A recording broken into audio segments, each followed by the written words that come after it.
Welcome to Savvy Sessions number 2 with Joy and Joe.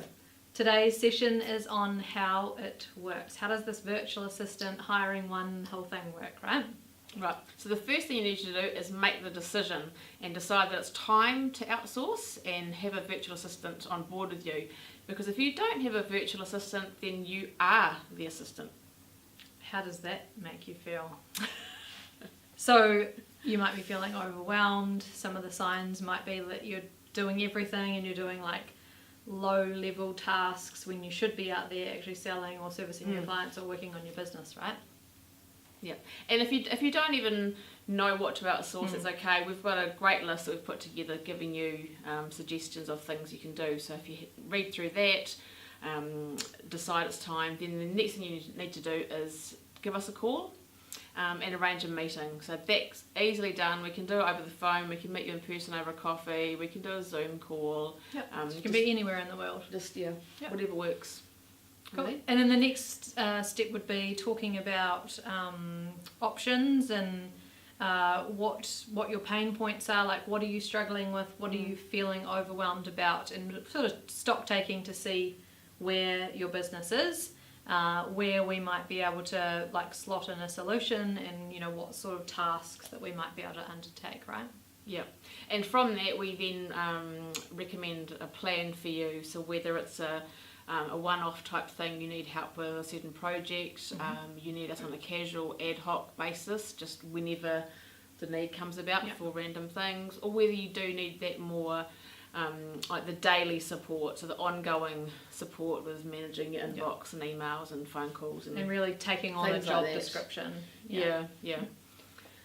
So the next part is to actually assign a virtual assistant to you. So that would be that we figure out, based on what we've found out about your personality, what you need, what sort of services you need, then we'll identify which of our team members has the sort of right match for you. It could be personality, it could be like types of specialties that they have, and then they get assigned as your one point of contact, your dedicated virtual assistant.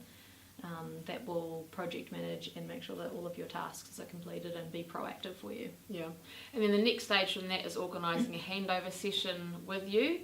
Now, depending where you are, that can be a face-to-face handover in our offices. Quite often we do that over Zoom. It's just a good way to have a chat with people regardless of where you are. And in that session we just define the initial tasks that we're going to undertake.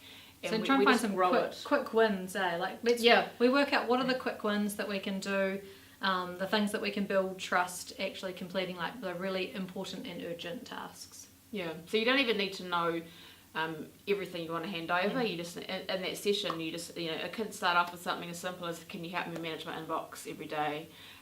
Can you reconcile my Xero? Things like that. So start off with a few things, and then as it grows, you just hand over more and more. Yeah, as you build that relationship with your virtual assistant and the trust builds, and you find out what their how you can best use them and in what way, and and that probably leads into as well us learning more about how you operate, so we can then recommend apps and tools that you can use to because we love automation, we love streamlining tasks and workflows in your business. So because we look after so many businesses, we see so many tools and apps, and I'm always researching and looking and testing and finding out about all of them. So we know a lot about all of the apps that might be suitable to implement in your business to streamline things. Yeah, and then probably the most the critical factor when you do get a virtual assistant is communication, because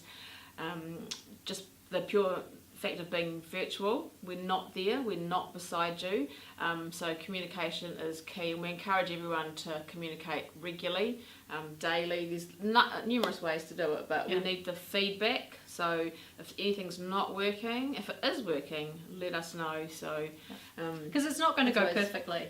No, there's going to be things that don't go well, that aren't done correctly, aren't done the way that you like, and it's all just about that, like feeding back that that communication and making sure that you're building that up and teaching and actually verbalizing what it is that you don't like and do like, so that we can do a really great job. Because all of our virtual assistants really want to do a great job. and they want our clients to be happy. So yeah, They do. communication is definitely the key. And it is a long-term strategy, so it will take a wee while to get fully up and running and up to speed. No different to having someone, an on-site employee. You've still got to teach them how you do things, your processes and systems. So you're just teaching us remotely, but we've got a number of tools to help you with that and just make it so Make much it easier. Yeah, absolutely. Yeah. So yeah, that is how it works with hiring a virtual assistant. So that is session number 2. Thanks for watching, Joy and Joe. See you next time.